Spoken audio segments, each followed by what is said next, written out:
The Gift of Light, a Japanese myth, retold by Dorothy Keppel, illustrated by Oki Han. Page 3. Amaterasu and Susanoo. Long ago, the sun goddess Amaterasu ruled the heavens. All manner of life flourished under her warmth and light. Beautiful and kind, the goddess made life better for the people on earth. Her black hair glowed like fine ebony wood, and her white kimono shone like a bright jewel. She was beloved by humans and gods alike, for it was impossible not to feel joyful when warmed by her smile. She loved every plant that grew on the earth, and all the creatures that thrived there. The goddess liked to spend time in her garden, surrounded by fragrant and lovely flowers and trees. When she rested in her garden, the birds flocked to her and sang sweet melodies and fed on the delicious fruit that grew there.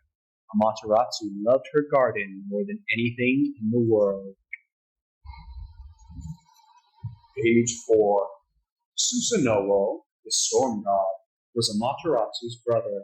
Because Susanoo was jealous of his sister, he sometimes damaged Amaterasu's beautiful world.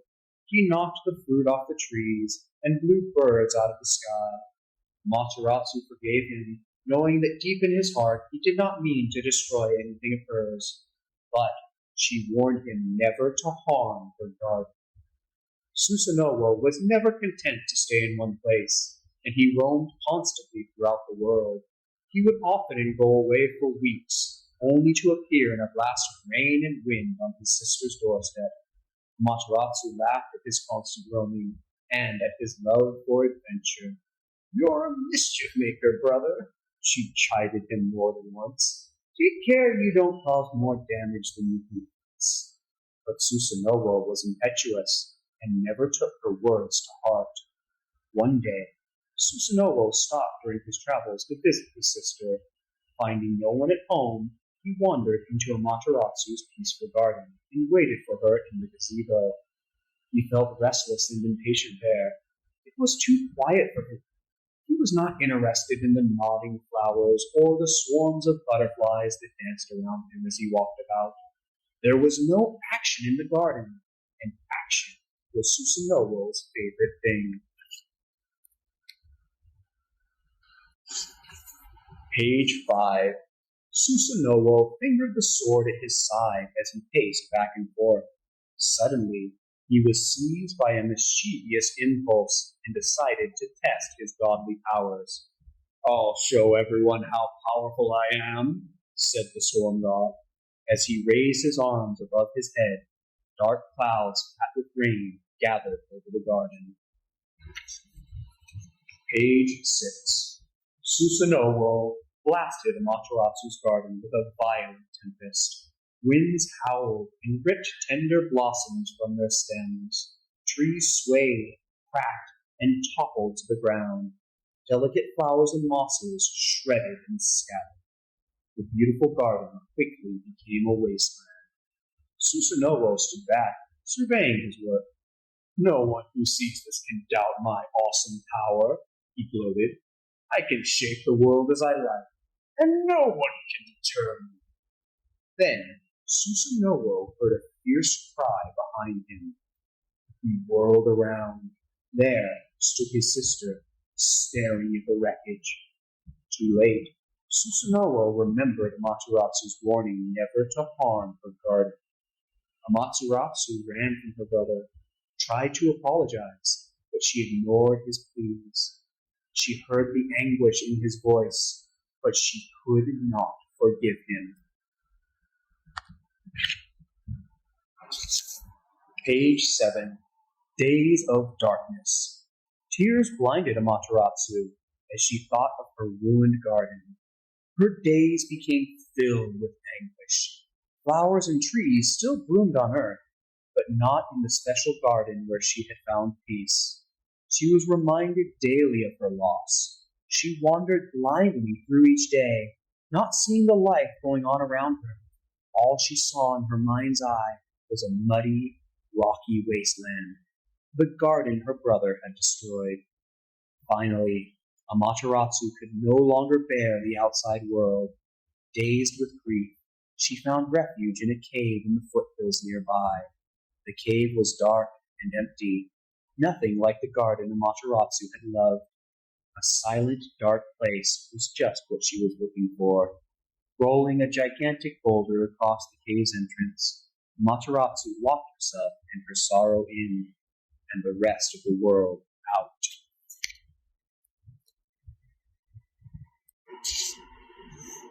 Page 8. With the sun goddess hidden in the cave, the world plunged into darkness. It was as if someone had taken a brush and painted the whole world black. Without sunlight, a deep chill crept into the life of every creature. People and animals no longer played or laughed. Instead, they shivered and whimpered. Children no longer sang their counting rhymes or climbed trees. For what good was singing in a darkened world, and how could they climb without sunlight to guide them? No one had any energy for the activities of daily life. Everyone was too busy trying to keep fires going, to push the darkness a little further away from their doorsteps. Amaterasu could imagine what was happening to the world, but she was too unhappy to care. The other gods and goddesses grew worried. They begged Amaterasu to come out of the cave and lift them from the darkness. But Amaterasu was so filled with misery that she pretended not to hear their cries. Day after endless day, the world spun on in a bitter and miserable darkness. 10 days passed, and still Amaterasu would not budge from her cave. Even her brother pleaded with her, but she remained hidden.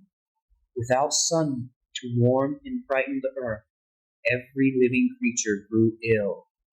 Fruit shriveled and died for lack of light. People and animals became weak from hunger.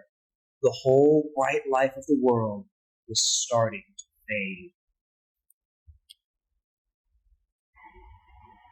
Page 10. Susanoo kept pleading with Amaterasu to release the world from constant darkness. "Sister," cried Susanoo, "I behaved thoughtlessly. I will help you replant your garden. If you come out and shine your light on the flowers again, they will grow more beautiful than ever before." But Amaterasu stayed shut tight in her cave and did not answer her brother's pleas or those of the other deities. The gods and goddesses tried to coax Amaterasu from her cave. They brought sparkling jewels and silk brocades to the cave's entrance, hoping to lure her out, but the huge boulder did not move. They tried to entice Amaterasu with lovely combs to decorate her fine black hair, but the boulder did not move. They set a beautiful 8-sided mirror on a sakaki tree opposite the cave's entrance, but still the huge boulder did not move. The world remained cold and dark. From time to time, they could hear the sound of the sun goddess weeping deep within the cavern's rock walls. Page 11. Amenozume's plan. Then, one young goddess, Amenozume, had an idea. Amenozume was the goddess of laughter. She loved happiness and was fed up with all the melancholy and darkness. So, she summoned all the gods and goddesses and announced her plan. She would dance Amaterasu out of her cave. Amenozume and the other gods and goddesses gathered in front of the cave. Musicians played softly under swaying lanterns. Then Amenozume began to dance. Because she was the goddess of laughter, Amenozume's dance was quite funny. She danced like a tiger. She danced like a squid.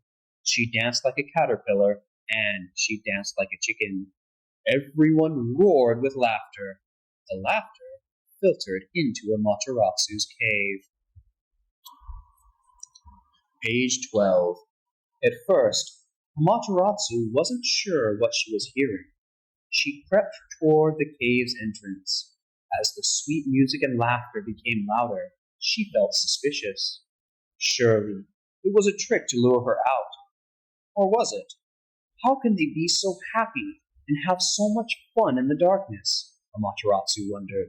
She called through the cave wall, asking a god near the cave door what was happening. The god replied that a beautiful goddess was dancing a funny dance that had to be seen to be believed. Humph, snorted Amaterasu to herself. They are so easily amused. A little dancing under the lantern lights can make them forget about their troubles. If they knew how sad I am, alone in here, they would not be so joyful outside.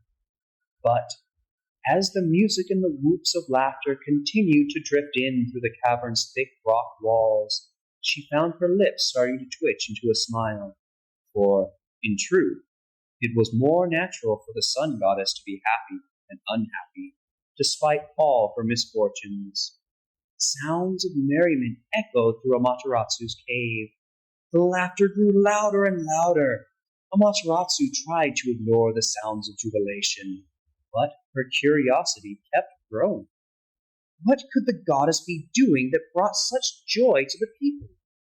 Finally, Amaterasu decided that she must see this unusual goddess. She pushed the boulder aside, just an inch. Page 13. The Sun in the Mirror. Taji Karao, the strongest of all the gods, was waiting just outside the cave's entrance. At first glimpse of Amaterasu's light, he pushed the boulder aside. Amaterasu ran back inside and hid in a dark corner of the cave, but her light shone out, and the gods outside began calling to her. Soon they persuaded Amaterasu that she must come out and meet this most beautiful goddess who was lifting their heavy spirits with her dancing. Amaterasu reluctantly emerged from her cave. Page 14. When Amaterasu stepped outside, the light she emitted hit the mirror outside her cave. She gasped with delight. The most beautiful creature she had ever seen was standing right in front of her. Who can this lovely goddess be? She wondered. With Amaterasu's dawning light, roosters began crowing for the first time in weeks. Flowers bloomed, and fruit appeared on trees. At last, the world was bright again. Amenazume's laughter rang out, and all the gods and goddesses shouted with delight. Amaterasu stood in amazement before the mirror. Instead of a stranger, she saw her own face. Amaterasu had never before seen her reflection. Her own sparkling image was the most wondrous sight of all. Amaterasu's heart filled with joy again.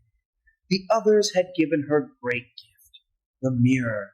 It reminded her that the world was still beautiful and that she helped make it a warm and lively place. Page 15. Susanoo came and threw himself at his sister's feet. "Can you forgive me?" he asked. Amaterasu looked down at her brother, and for a moment it was as if a dark cloud drifted across her bright face. But then she smiled again. "I can forgive you if you keep the promise you made to me while I was in the cave. We can replant my garden together. That will truly be a task to show your strength and valor, for most beings do not have the patience to make things grow." "Sister," said Susanoo, "teach me some of your patience, and I will help you bring your garden back to life." The other gods and goddesses cheered and rejoiced. A great banquet was laid out, and everyone feasted and was merry. From that day to this, Amaterasu has brightened and warmed the earth from her home in the sky. She will never again hide her gift from the world. Instead, she spreads her sunlight to even the darkest corners. Page 16. Susanoo kept his promise and helped his sister replant her garden. Soon it was more beautiful than ever, and all the life there thrived under Amaterasu's sunlight. Sometimes Susanoo sent a gentle rain shower to the garden to help the plants grow. As thanks to Amenozume, Amaterasu decorated her garden with bells, which rang out like the goddess's laughter when shaken by the breeze. And it seemed to all who visited her there that even the brook running through the garden was laughing to itself. Legend has it that many years after Amaterasu left her cave, she sent her grandson, Ninigi, to Earth. With him, Ninigi brought three things: Susanoo's sword, the jewels the gods had set out to coax his grandmother from her cave, and the octagonal mirror in which Amaterasu first saw her reflection. Ninigi traveled to Yamamoto, Japan, and became Japan's first emperor. To this day, the symbols of Japan's imperial family include the sword, a jewel, and an octagonal mirror.